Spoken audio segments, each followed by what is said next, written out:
Good morning, good evening, good afternoon, wherever you are watching us from. This is Wounded Beauty, and my name is Eunice Indangase. In the studio today, I am joined by Pastor Amos Were of the Hope of Life Ministry Church in Mtwapa, Maweni.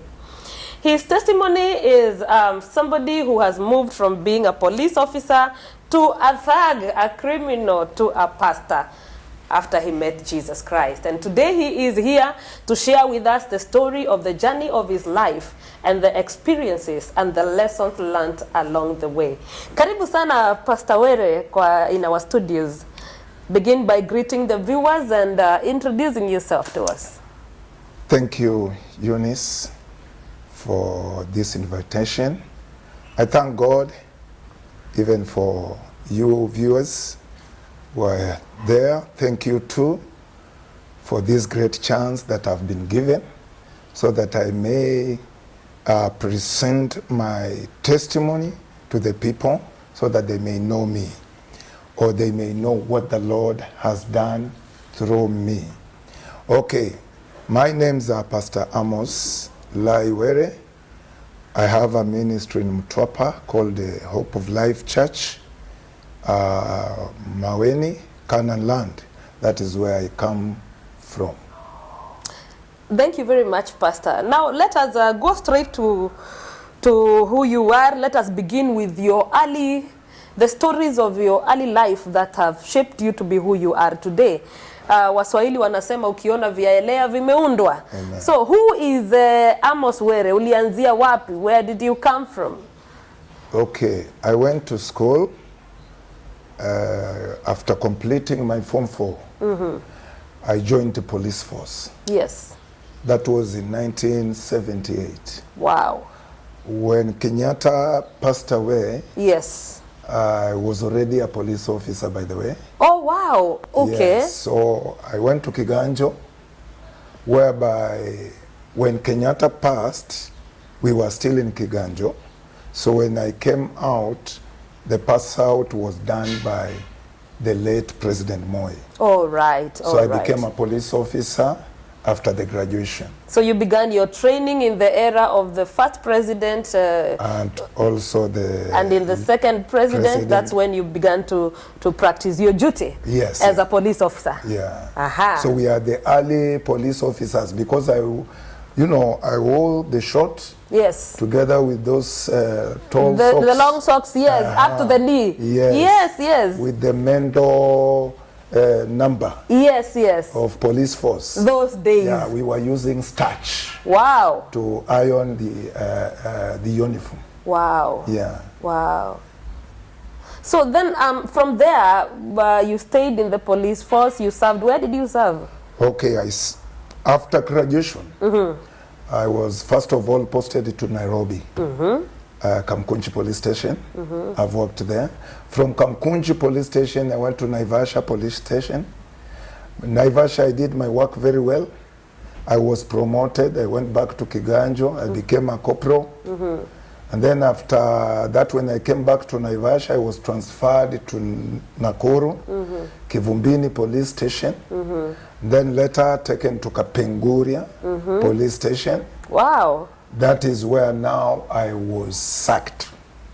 Okay. Yes. And would it be okay to ask what were the circumstances that caused you to be sacked? Okay, you see, during those days, the salary was too small. Yes. And, I wanted to look for more money. So when I was on leave, I took my uniform, went to transport cannabis sativa. Oh, okay. From Kericho to Mombasa. Yes.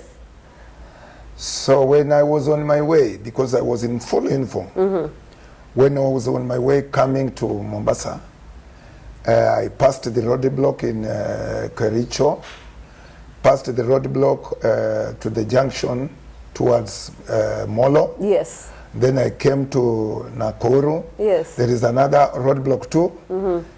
Before Nakuru town. I passed that one because when the police officer could see me in uniform, they could just release the vehicle because they knew their fellow. Yeah, there's an escort, so it must be something legal. So he has been, okay, he has been given even a lift. Yes. So there is no need of disturbing that car or that vehicle. So they could allow me to pass through. So after passing Nakuru police station, Molo roadblock, in Nakuru, that is where I was arrested because we went for a lunch within Nakuru town. Yes. So some people had already given a leakage of what I was doing. Wow. Because that was not the first time. It is something that you had been doing. No, I had done it once. Though that so this was the second time. Yeah. So on my way, as we were going to the restaurant, when we were there, we have ordered food. Now we want to eat. That's the time now the CID people came in. With the police vans. They stopped behind the vehicle that we had parked outside the hotel. They parked it behind and another vehicle in front. And then the police officers came in. You know, I was in uniform, so I've removed my cape. I've put it on the table. So they told us, all of us who were on the same table, that you are under arrest. Wow. So we were taken into the Land Rover, driven to the police station, CID, railway in Nakuru, railway CID police. So we were taken there. When we were taken there, so I was interviewed, because you know there was evidence already. So the vehicle was also turned down to the police. So we were all arrested there. After the arresting, they took our fingerprints, so ready to be taken to court. So when you are arrested as a police officer in uniform, one thing that they do, because you don't have any other clothes to change. Yes. So what they did, they removed my belt. Yes. And my hat. Yes. Because those are the things that are appearing what? Yes. The crown. Yes. So the crown is the one that makes you to be a police officer. That's right. So they remove the crown is on the belt. Yes. And the crown is on the cape that you are wearing. Yes. Yes. So they took off the cape and they took off the belt together with the boots. Then I was taken in cells. Then thereafter is when my clothes were brought, because they were in the vehicle, because I was to change after. When you arrive in Mombasa, when I arrived in Mombasa. So I changed the clothes. After changing, so I was taken to court. And you know, as an experienced police officer, I knew very well, if I deny this offense, then I will be taken to remand. Number one, I don't have money for the lawyer. Yes. Two, I will spend a lot of time in remand pending for the case. Yes. So what I did, when I will be taken there for the plea, what I will do, I will just plead guilty. You just say, yes, I did it, and then ask for forgiveness. That's the thing. So I told, when they read the judgment to me, I said yes. So after saying yes, you know, the conviction is not harder than when you say no. So when I said yes, the judge charged me 2 years in prison. So I was jailed for 2 years in prison. Wow. So in Nakuru. In Nakuru. Yeah. So an inspector was sent from Kapinguria police station to come and pick the uniform from me. You understand? So they normally take their uniform back? Yeah, they take their uniforms back. Okay. Especially to the station that you are serving. So that they this is the uniform ya mtu wenyu. So that they may record everything. Yes. And give you a dismissal later. So I was taken to Nakuru prison. Okay, I was jailed for 2 years. But I spent only 1 week in jail. Wow, okay. How come? It was December. I was arrested in December. Yes. So by December 12th, yes, Moi released all prisoners who have been chilled 2 years and below. So I became a lucky person that I was appearing in that 2 years. Yes. And beside all, I had spent only 1 week in jail. Wow. So I was released. Yes. So where do I go now? You're no longer working. I'm no longer a police officer. Yes. Okay, my destination of work was in Kapenguria. Yes. I cannot go back there. Okay, so what did I do? I decided just to go and collect my luggages at Kapenguria police station, my beddings, my box, and the other things that I had bought back home. And then I left, came to Nairobi now to look for a job. So now you have been dismissed from your duty as a police officer. You've been fired. Yes. And now you have moved from that Kapenguria and you have come to Nairobi. Yeah. At what point did you join crime and become were you an armed robber? Or? Okay, for those few days that I was in prison, Yes. there are some guys I met there. Uh-oh. So those guys were, criminals. And we were just chatting. And some of them were telling me where they come from and where they were living. So when I was released, in fact, some of them were also released. So I spent a night in one of those guys before I went back to Kapenguria. Wow, okay. So what I did, I got the contact of the man when we were still in prison, when I was still in prison. So when I came out and spent the night at his place for 3-4 days there, that was in Joro. And you knew what he does for a living. So on my way to Nairobi, I had to pass there. So I stayed there with him. And then from there is when now we came to Nairobi together. So when we came to Nairobi together, it was a gang of people who were gangsters in Nairobi. Okay. But they were operating in Nairobi, but they live in Nakuru. Wow, okay. So they operate in Nairobi. Yes. They hide in Nakuru. In Nakuru. In Nakuru. Yes. So what I did, when I joined them, so we started moving with them to Nairobi, and then we come back to Nakuru. Wow. Nairobi, so our movement was like that. Yes. Wow.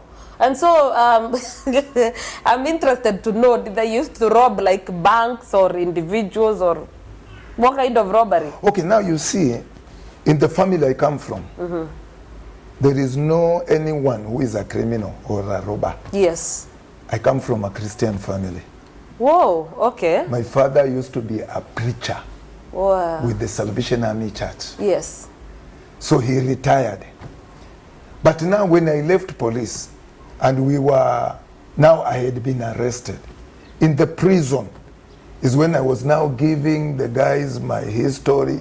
And then they told him, you as a police officer who knows how to operate the guns, can we not go look for money? You know me, I was here, he had stolen 1 million, 2 million.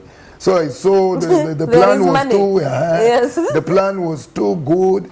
And I said, now, if I leave this place because I know how to operate a gun, yes, then there is no problem. Yes. I will have to do what? Yes. I will have to join these guys. Join these people. And then I look for money. Yes. Yeah. You know, I have had many people say that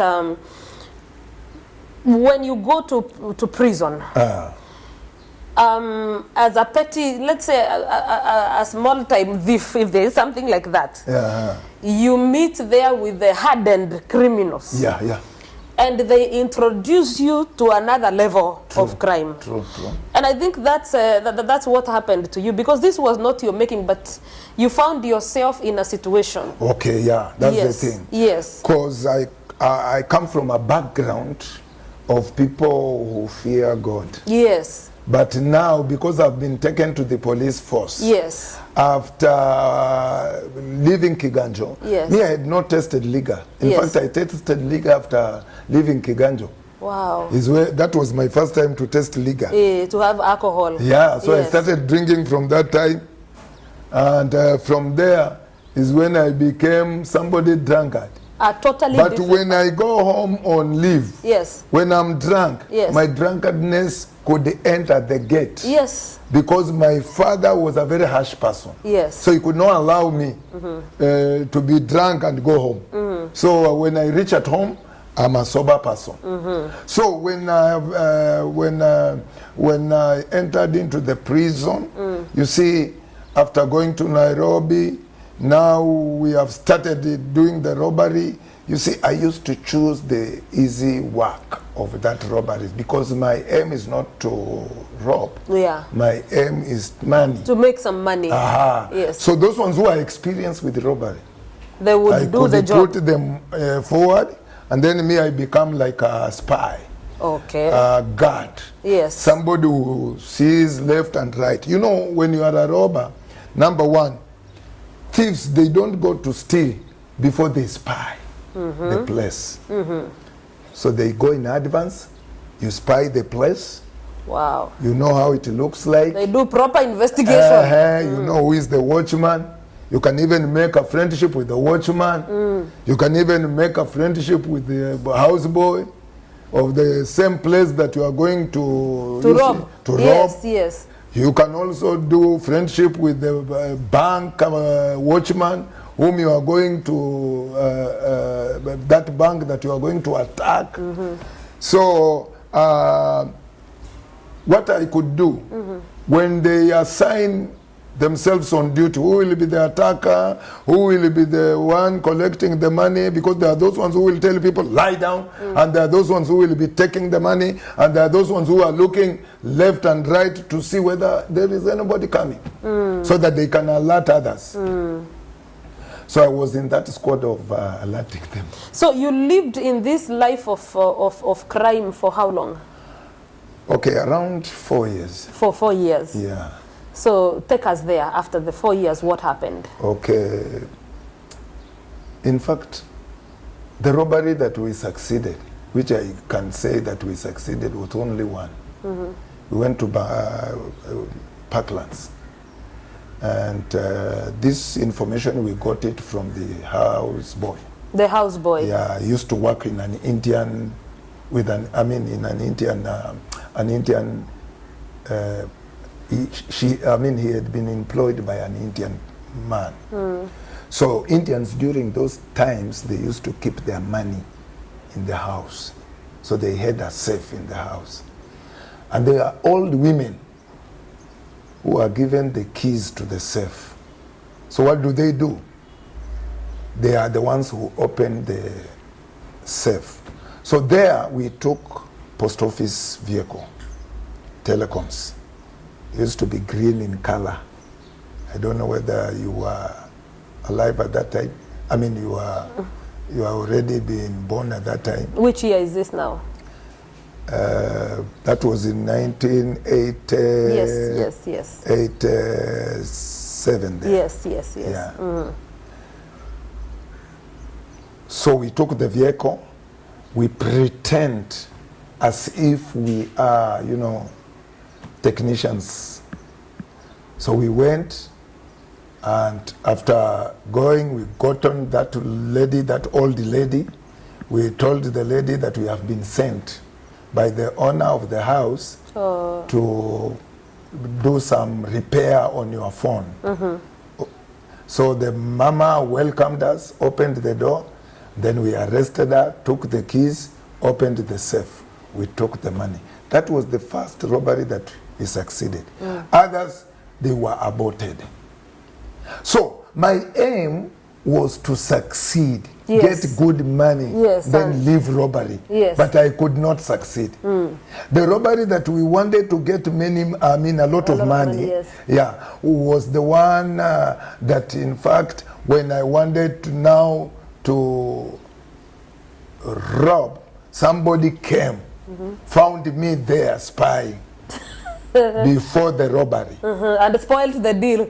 No, he saw me like a police officer because I was wearing a suit. Yes. You could see me like a police officer, but I was an ex-police officer, a criminal, a thug. So I was seated on a tire. Just within Pangani, that is a Pangani area. Yes. So when I was seated there, there is another guy who came. He was an Indian guy with another police officer. They had a deal whereby there was another Indian who wanted to sell hashish. And that hashish, this Indian was the one to buy, the fellow Indian. But he's not the one to buy, but he was just like a broker. So this broker wants to bring in policemen. Okay. As he goes to negotiate with that fellow Indian, then we come in. Yes. And then we arrest them. Okay. So the man said, hey, my friend, he told the other officer, there is a deal here. This man has a shish, and it is equivalent to this amount. So why don't I go, and as we are negotiating with him, then you can come in and arrest him. So the police officer told him, no, I am alone. I cannot go and arrest anybody. We are supposed to be two. And then he said, but I've seen another police officer, and he seems, or he looks like a police officer from Daika, which was me, seated outside, somewhere, beside the road, opposite where they were negotiating, where they were doing the business. Here, I am waiting for a robbery to be done. Did you know about this business? No. Okay. Yes. The man has just seen me from far. Yes, and so he wants to put me in the deal. Yes. Because I'm a police officer. Yes. So that I can join the other police officer. Yes. To arrest that man. I hear you. Now you get me. Yes. So I said, okay. Yes. When the man came, he said, I've seen a police officer. And he looks like a police officer from Daiga is seated somewhere there. So it was me. And then they approached me. After approaching me, the police officer asked me, are you a police officer? I said, yes. You know, I'm so sharp. Yes. So I just told him, yes. Then I told him, what do you want? There is a deal here. Okay, which deal? There is an hashish, and we want to go and arrest these people so that we can get money out of them. Okay.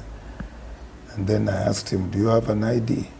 Because me, I knew I don't have an ID. So, do you have an ID? He said, yeah, I have an ID. Even a gun. I have a pistol. Okay, fine. Me, I had an Air Force sword in my pocket. Wearing a suit. Shaved like a police officer. If you look at me, it is a checked suit, you know, like that of Njonjo, which he used to wear. Yes. Very nice. Yes. So I look of somebody, yes, you know. Yes. A higher ranking officer. Yeah. So we went together with this guy. We reached at the table, they were negotiating. So we arrested the guy. We searched him, we got him with the hashish. So after arresting him, we wanted now to take him to Mudaika police station. And I told the man, no, I don't belong to Mudaika police station. My police station is Pangani. So, you know, I'm now in Pangani area. Yes. But my police station is in Yes. in Pangani. So the reason why I want to take this person to Pangani is that when I finish with this deal, I come back and to continue. the other deal and finish. Yes. There is a proverb in Swahili which says, mtaka vyote, ukosa vyote. Ukosa vyote. Yes. So what I did, we went with this man, as if we have arrested him, so we are taking him to Pangani police station. We tried to negotiate with him. If he can give us money, then we can surrender the hashish, he can go. But the man didn't have money. So we told him, okay, we are arresting you. Yes. Or if not, then give us money. The man didn't have money. Okay, here I'm not a police officer. We are arresting this person. If we reach Pangani police station, what are we going to do? So within that moment of negotiation, as we are on the way going towards to Pangani police station, I took the gun from the other police officer.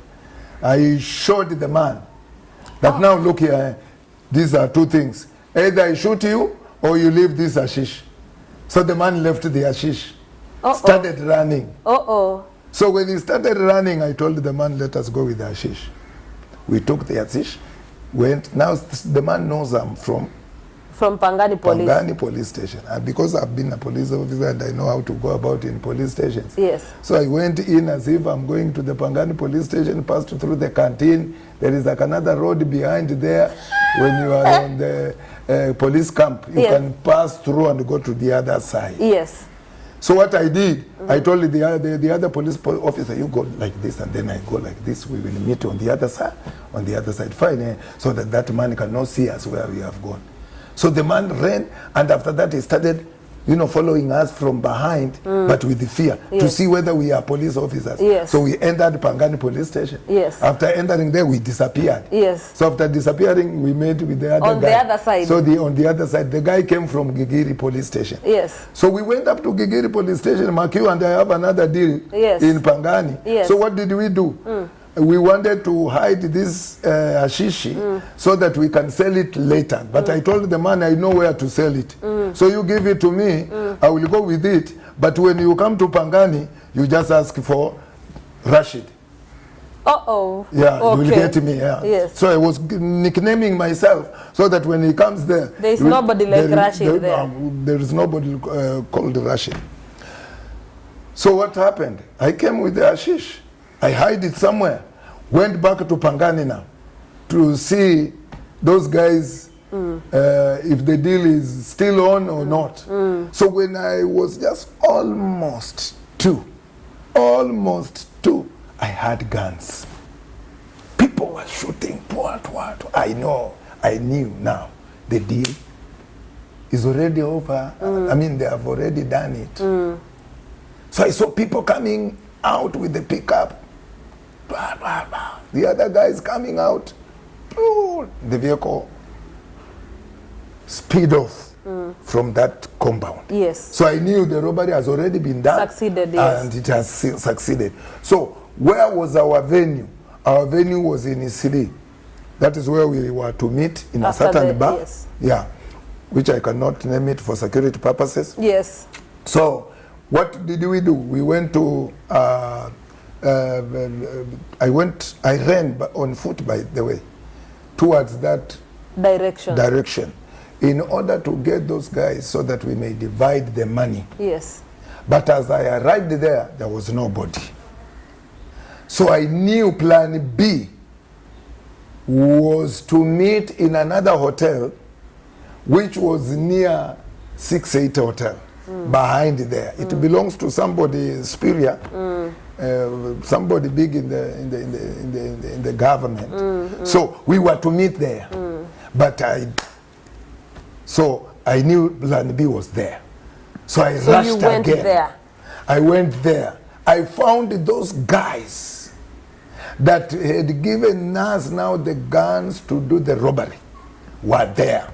Waiting. So when I arrived there, they were also asking me, Vipi bwana? Yeah, where are the rest? Where are the rest? Yes. So the problem was this. The guys, they were already been arrested. But to me, I thought that they have succeeded. Okay. Now, when we went there, those guys who gave us the guns were police officers. So they were waiting for me so that they can arrest me now. Because they knew if I will fail them in Isli, automatically I will get them where? Yes. I will get them at the other venue. Yes. So when I went there, the guy said, Vipi bwana? And then I told them, okay, now it seems maybe the guys might have gone with the money somewhere else. So those guys said, okay, now let us do this. Those guys might have gone to Parklands. So, no, to Westlands. So what should we do? There is our friend here who is an Indian. He will give us a lift. We go there, we see whether they are there. I told them, okay, it's okay. So the guy was an Indian, but I didn't know that he was a reserved police. So he was the one driving the vehicle. So we got into the vehicle, Now we started going towards Westlands. On our way near museum, you know Nairobi Museum, after you have passed TV, Voice of KBC, we turned towards museum. Now going towards Pangani again, police station, where I had passed with the Ashish. Just imagine. Yes. The same police station. The man said, there is a friend of mine, an inspector here. Why don't we just get in? And pick him. No, just say hello to him before I drop you where you are going. Yes. You understand? Yes. And then the other guy said, okay, fine. Me, you know, I was not in that deal. Yes. So I just told them, okay, it's fine. So we went there. Now, when we went there, immediately we arrived at Pangani police station. The driver man, who is an Indian, I reserved police, came out of the vehicle, removed the gun, and said, you are under arrest. I got shocked. Whoa. I said, my God. So the other guys are not panicking. They are not panicking. Wow. So we got arrested.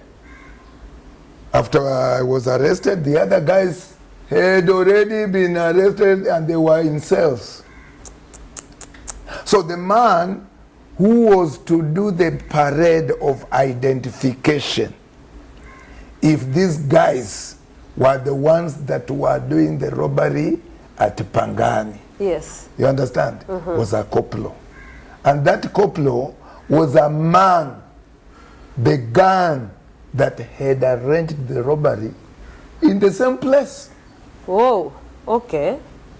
There is a proverb which says, set a thief to catch a thief. A thief, yes. So some robberies which you see, in fact, police officers are involved. Yes, yes. That is why you find some people in full uniform. I've done it. Yes. It is not something, you know, this testimony I've given it even in Tanzania.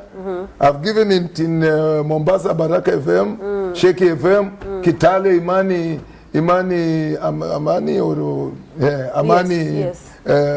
Radio. Amani Radio, I've yes. given this testimony. So, some robberies are supported by police. Yeah, They're involved. And in this case, again, one of the points that I'm picking, because of our viewers, Yes. it is very important to know the people that that work for us. We call them house managers, or your gate person, your security person. Yeah. Who are they? Where do they come from? What do they believe in? Where do they go when they are on? It's good to know these people. Yeah. Because according to what is coming out in the testimony of Pastor Were, some of these people are the ones that give information. So that then when you hear that there's a robbery or there's a crime that has taken place, in many cases, it is somebody from within who sells you out and gives information. It is the house helps, so the house managers that say, my boss comes in at 6, or may even communicate with them and say, they have not arrived yet, so come. And some people say that, you know, I went and I found my house, everything was cleaned. So, and the other thing that, that Pastor Were is telling us is that robbers or thieves or criminals, they do not go to a place unless they have done proper investigation. So they will investigate, they will survey, they will know what exactly is inside and the value of what they will get. And they have a very well organized plan that after we commit this crime, where do we meet? Should this plan fail, we go to plan B, plan C. They are not stupid people. No. Thank you very much. And it is also a gang of other cartels who have money. Yes. They can employ you. Yes. They talk to the policemen. They can get hold of either the OCS or the OCBD. You understand? They have money. So OCBD can remove the patrol of police officers from that street. Yes. They do their work. After the work, police will come later. You understand? Yes. That is why any robbery, even if when the police comes, they come late. They come after the robbery. Police never come before. And any leakage that you see that has been given out, That one, there is no involvement with the police. But any robbery that has involvement with police, automatically, you can't arrest the people. They will disappear, and the police officer will come later. Already, they have gone with the money. So now I'm just thinking, because the first duty of the police, or the expectation of the duty of the police, is to protect the people, is to keep them safe, to assure their safety in case of danger. Okay. But what happens when the people who are supposed to protect you become the source of what hurts you, when they become the criminals, when they steal from you, or when they murder you? At the moment, we are in a period where we are seeing what is happening in America, where the black community have been, I don't know what word to use, oppressed, or because of racism, because of who they are. They have been treated unfairly. And the police officers, sometimes they will call police officers who are supposed to protect them, but then when they come in the name of protecting, they turn to become the ones that hurt them more. In this case now, what do you do? Okay, now look here. There are good police officers. Of course. And there are bad police officers. Of course. In a family, even if you are a father or a mother, there are children who will obey you, and there are some children who will rebel you. And for those children who are no good, you are the one to know as a father. So, every time when you are parading the police officers, you should know the good police officers and the bad police officers. You will know them according to their behavior.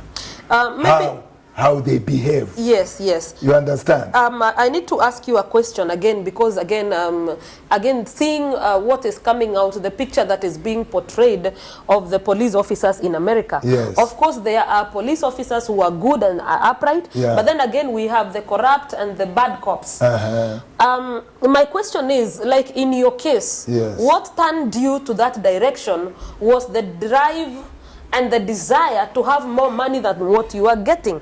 In most cases, it has been said that police officers are corrupt, and then they have also claimed on the other side that what they are paid is very little.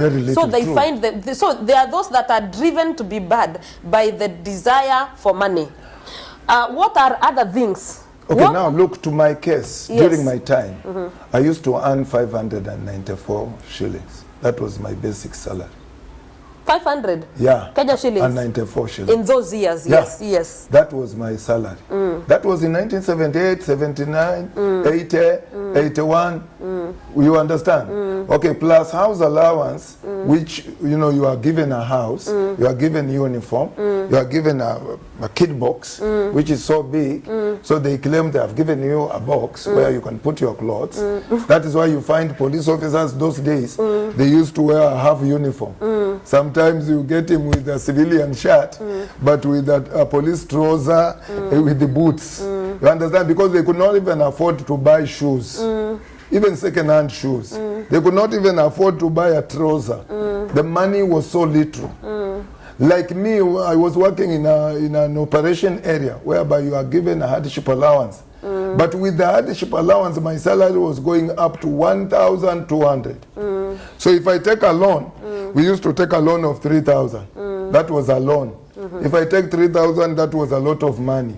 Paying it was a stress. You understand? I want to, so underpayment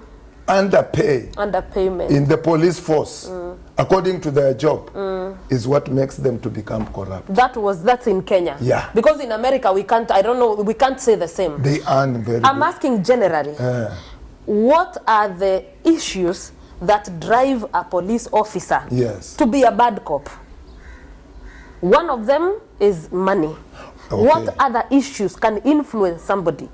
Enforcement of law, you see, the enforcement of law goes with the type of the name that has been given to that enforcement.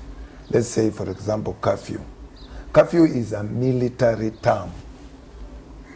And because curfew is a military term, when you are told not to be found outside and you are found, There is no any other way I can approach you and ask you, why are you outside? It's only to shoot you. Whoa. When you use the word curfew, it is a military term. It is not a police term. It is a military term, whereby anybody found outside during that time is supposed to be killed. He's an enemy. He is an enemy. So when you don't address or tell the people, you understand that this curfew, what it means, they will not understand it, especially like Kenyans or even the people abroad. So when you shoot, somebody says, oh, the police officer has gone against the will of the people. But the curfew was announced, it was given, so that they want to enforce the curfew. You understand? Okay, better use the word lockdown. Lockdown. That is different. Lockdown, I can inquire, where are you going? And where are you coming from? So if people are locked down, even in their houses, not to move, that is a polite language. A police officer automatically will do what? Will inquire. At what point did you meet Christ? Okay, now. And so that now you are a pastor. It was during this last robbery in Nairobi, which was aborted. And those guys were arrested. So after that, when I was taken there, and I was found not to be one of them, because the person who was doing the search is the one who gave us the gun, and I was his friend. So when he was doing the identification parade, he said, this one, no. And I left. So the Indian man, who was the reserved police, told me in Swahili, kumbe hata we ni gang. Unanielewa? Kumbe hata we ni gang. You understand? Yes. So robbers used to meet in another hotel in Nairobi of the former mayor called Accra. That is where all robbers used to meet. Accra, you know where it is in Nairobi, yeah? Okay, that was in December. So we met there. That was in December 23rd. So we were to do the robbery in 23rd, and then 24th we are in Mombasa to enjoy the money. So what did we do? Okay, when the robbery aborted, I took the bus now, coming to Mombasa, hiding from those guys, because they were now hunting other people who were left. So I was running away from being part and parcel of those guys. So that's how you found yourself in Mombasa? That is how I found out myself in Mombasa. Yes. I slept in a guest house only one day. Yes. So the following day, I was out of money. I started sleeping on the street. I slept at Makadara ground in Mombasa. I also slept at Uhuru Garden. I also slept at Nyali Bridge down there. Hey, under the bridge. And then I went through a very rough time. Because I left my children in Nairobi with my wife. So because I was nowhere to be seen, and they don't know where I am. So my wife decided to take the children to my brother. My brother took the children home, and then she left. So after she left, she died later. That was my first wife. So after she died, my children were with my parents at home. So after this, when I went through a very rough time, I had traveled to Malindi, and I heard Pastor Lai preaching in the stadium of Malindi. And I was seated on the old stage of Malindi, old stage. So I had a voice of a crusade in the stadium. So I went there. That is the time I gave my life to Christ. You gave your life to Christ for the first time. For the first time. That is the time now Pastor Lai prayed for me, and I got born again. From there, I did not come with Pastor Lai to Mombasa. I used to stay in Watamu, so I went back to Watamu. And then in Watamu, I met another brother who was born again. He took me to their church. So I became a member in that church. Yes. After becoming a member in that church, that brother made some connection for me, and I was employed in an hotel in Motamu, Blue Bay. So I started working at Blue Bay as a watchman. And then from there, I decided to come back. No, I worked also in Lawford's Hotel, Malindi. And then from Lawford's Hotel, I came to Mombasa. I joined Pan-African Hotel. Pan-Africa, it used to be near Blue Cave. You know where Blue Cave is? Yes. Blue Room. Where Blue Room, Blue Room Cafe is. Pan-African Hotel used to be somewhere there. Yes. So that is where I worked as a security man. And then I started now going to JCC. Yes. Okay. When I joined the police force, you see, the Salvation Army Church, they train you how to play the trumpet. Yes. So I was to join the police band to play the trumpet, but I could not join because I knew you cannot go in the field. So I refused to join the band. So I went into the field. So after going in the field is when I met all this. So when I came to JCC, I became just a member, but I know how to play a trumpet. Yes. So there are some friends, I met some friends, we started staying with them, and then I became a praise and worship member in JCC. That is where now I started playing the trumpet. So that's the time I started building now my life in Christ, and forgot now about what I went the through. life before your experiences became a testimony. Yes. You grew spiritually through discipleship. That's the thing. Went to Bible school. Yes. Yes. In the same JCC. Yes. So after Bible school is when I went and opened up Your church in Tuapa. In Tuapa. Now,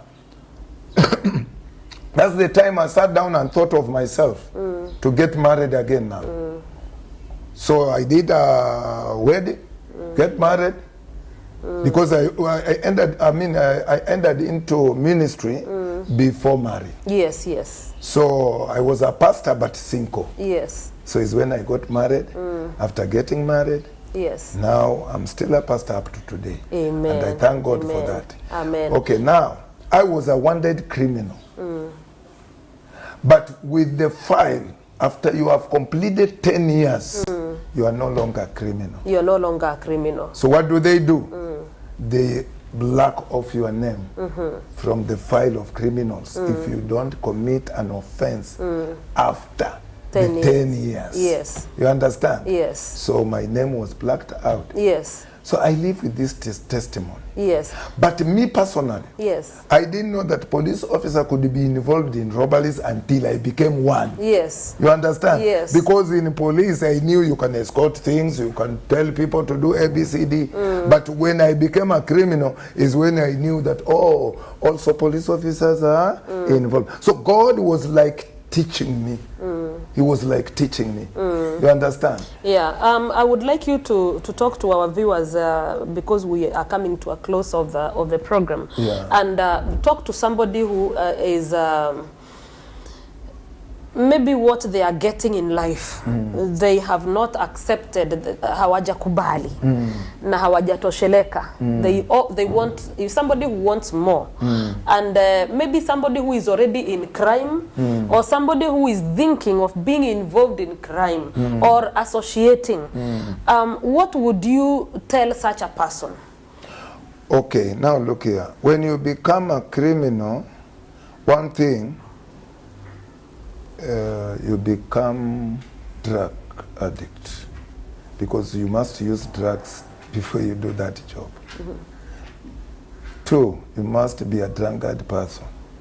So most of the robbers, they usually take drugs before they go to do what they do. But to my viewers today, as I'm seated here as a pastor, one thing I should tell them is this. Look at the camera. Getting saved is real. Getting saved is real. Because if it were not Christ, my fellow friends, my fellow brothers, whom I used to do that robbery with them, they are no longer there. They have already died. But I'm still alive because of Christ. I have seen God in my life. Right now I'm a free man. I can walk without fearing any police officer. But during those days, I used to fear a police officer.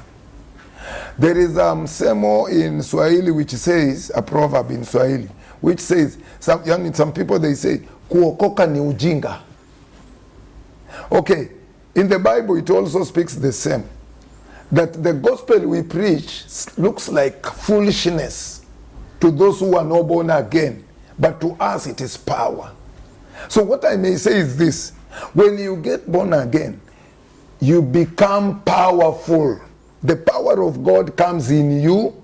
You overcome drugs, you overcome drunkenness, you overcome fornication, you overcome any evil thoughts in your mind. Right now, when I meet even with the police officers, I am a friend to them. By the way, even I give them information sometimes and tell them, please, I don't like these things. I don't like this. So when you are there, my testimony has really saved so many people. Especially to those ones who are drug addicts, to those ones who are, in robbery field. Some of them have even surrendered their guns to get saved. So my brother, my sister who is there, and you are listening to me today, my viewer, you are a robber, you are a killer. Let me tell you, surrender yourself and your case will be over. You are a wanted person. Surrender yourself. God bless you. I love you and we need you. So wherever you are watching me and you are touched with this program, get in touch with this station and you will get me and God will bless you. God bless you mightily. Thank you very much, Pastor Were. Viewers, you have heard the testimony of Pastor Were from being a police officer to a criminal, but when he met Jesus, he surrendered his gun, he surrendered his crimes to Jesus Christ. That's how powerful testimony is. The Bible says that they overcame the devil by the word of their testimony. So testimony is a powerful weapon that through it you can overcome Satan. And you will always remind God that if God did it in the past, he will do it again. Oh, yes. We have heard about, we have learned and be able to pick some things of how criminals operate. It is good to know. It is good to know so that we can be also aware and alert. And then the other thing that comes so clear in my mind is that unless the Lord watches over your house, unless the Lord watches over a city, unless the Lord watches over a nation, those that do it, the watchmen do it in vain. So let the Lord be the watchman over your house. Let the Lord be in control. May the Lord protect you. May the Lord keep you. May the Lord bless you. We love you. Once again, this is Wounded Beauty, turning scars into stars. Bye-bye.